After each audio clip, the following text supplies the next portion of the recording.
मुज़ाकरात तो इससे पहले भी कोशिश की जाती रही है तालिबान से, दीगर दहशतगर्द ग्रुप से।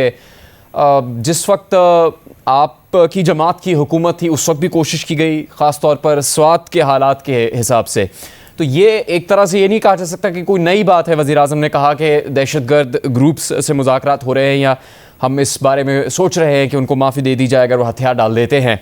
क्या इस बारे में आप बता सकती हैं कि उस वक्त माजी में क्या वजूहात थी कि हुकूमत ने फ़ैसला किया, रियासत ने फ़ैसला किया कि तालिबान से या दहशतगर्दों से मुज़ाकरात करने हैं, और वो वक्त और आज का वक्त किस तरह से मुख्तलिफ है? क्या आपकी जहन में क्या आप ये तवक्को कर रही थी कि ये हुकूमत तहरीक तालिबान पाकिस्तान से मुज़ाकरात की बात करेगी? जी, एक फेमस सेइंग है ना कि जो लोग अपने लेसन फ्रॉम हिस्ट्री नहीं सीखते वो कंडेम्ड होते हैं to repeat the same mistakes again and again. और मैं ये बिल्कुल नहीं कह रही कि उस वक्त मुज़ाकरात करना गलत था या अभी मुज़ाकरात करना गलत है। मुज़ाकरात इन इट्स एसेंस एक बहुत अच्छी चीज़ होती है, और मुज़ाकरात अगर सही प्रोसेस के थ्रू फॉलो करें और उसके ऑब्जेक्टिव सही हों और दोनों पार्टीज इंटरेस्टेड भी हों और क्रेडिबल तरीके से मुज़ाकरात की तरफ आएँ और एक जितना हाथ बढ़ाएं, बल्कि एक स्टेट का तो ऑब्वियसली ऊपर हाथ होता है, तो वो एक बहुत खुश आइन चीज़ होती है। बेशक उसमें आपको सक्सेस बहुत ज़्यादा ना मिले। इस वक्त आपने कहा इस वक्त और उस वक्त में क्या फर्क था, सबसे पहले मुझे आपको वो एक्सप्लेन कर देते हैं। उस वक्त के बाद आपके तमाम ऑपरेशन स्वात ऑपरेशन से आगे शुरू हुए। We are talking about large scale military operation. ये बहुत कम मुल्क होते हैं पूरी दुनिया में जहां अपनी मिलिट्री अपनी सरहद के अंदर जंग करने का उसके ऊपर आयद की गई हो। मतलब हमारी मिलिट्री कोई शौक से तो नहीं जाने देती या शौक से तो नहीं अपनी ज्योग्राफिकल बाउंड्रीज के अंदर बॉम्बार्डमेंट करती या जंग लड़ती। वो हम उस पोजीशन पे क्यों पहुंचे? क्योंकि हमें कोई रास्ता और नहीं दिया इन्हीं लोगों ने, टीटीपी के लोगों ने। स्वात मुज़ाकरात एक लास्ट स्टेज एफर्ट थी, और वो एफर्ट एक प्रोसेस के जरिए आई थी जिसमें पार्लियामेंट की भी ओनरशिप थी, पॉलिटिकल पार्टीज की ओनरशिप थी, सिटीजनरी ऑफ पाकिस्तान की ओनरशिप थी, और उसको फुल टोटल एक प्रोसेस के जरिए आगे लेके गया। अब आप उसको कंपेयर करें आज जो हो रहा है।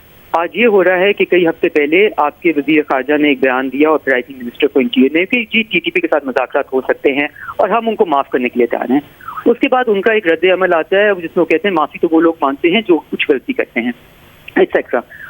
और फिर उसके बाद वो लगा कि बहुत ही एक पाकिस्तानी स्टेट ने एक बहुत बड़ी गलती की, क्योंकि आप अपने इस लेवल के बंदे को जो वजीर खारजा जिसकी आवाज़ पूरी दुनिया में जरा अच्छी क्रेडिबल मानी जानी चाहिए, उससे आप ये शुरुआत प्रोसेस नहीं करते, आपको जवाब भी मिल गया ना।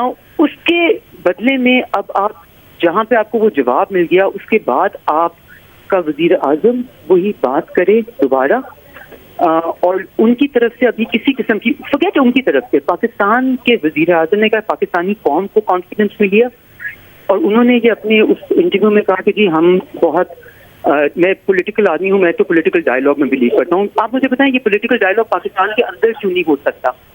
वो पॉलिटिकल डायलॉग कभी किसी पाकिस्तान की लेजिस्लेटिव बिजनेस में बिल में हमें पार्लियामेंट में तो नहीं नजर आया।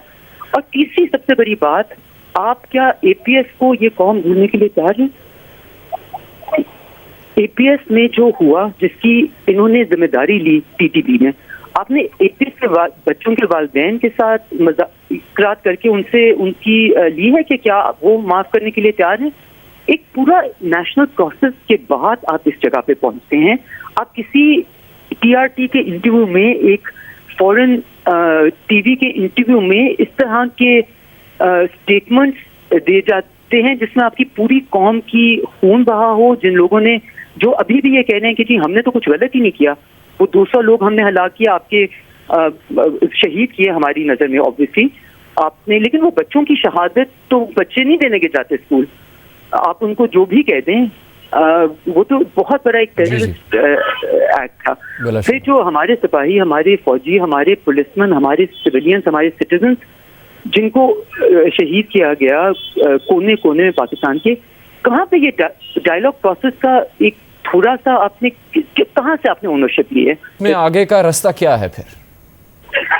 देखिए आगे का रास्ता सिर्फ एक है, अगर आप प्रोसेस को रिस्पेक्ट और अप्रिशिएट करना शुरू कर दें, अगर आपको अल्लाह की तरफ से जो दी गई पोजीशन है उसको रिस्पेक्ट करना शुरू कर दें और आप तरीके से कोई भी चीज, बेशक रेकन्सिलिएशन की तरफ जाना बहुत अच्छी बात है, मैं इसके बिल्कुल खिलाफ नहीं हूँ, मैं तो पर्सनल लेवल ये कह रही हूँ, इसके हम कोई भी खिलाफ नहीं होगा, लेकिन क्या ये रेकन्सिलिएशन का प्रोसेस टीआरटी के इंटरव्यू से शुरू होना चाहिए या पाकिस्तान की बुनियादी सतहों से और पाकिस्तान की पार्लियामान से शुरू होना चाहिए? क्या ये डायलॉग पहले पाकिस्तान के अंदर होकर पाकिस्तान में इसकी ओनरशिप नहीं होनी चाहिए?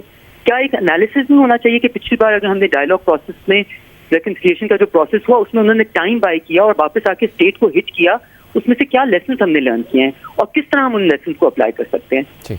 मेरे नजर में अगर ये डायलॉग प्रोसेस बहुत अच्छा जा भी रहा होता तो प्राइम मिनिस्टर के इस इंटरव्यू से उसको फायदा नहीं होगा, नुकसान होगा।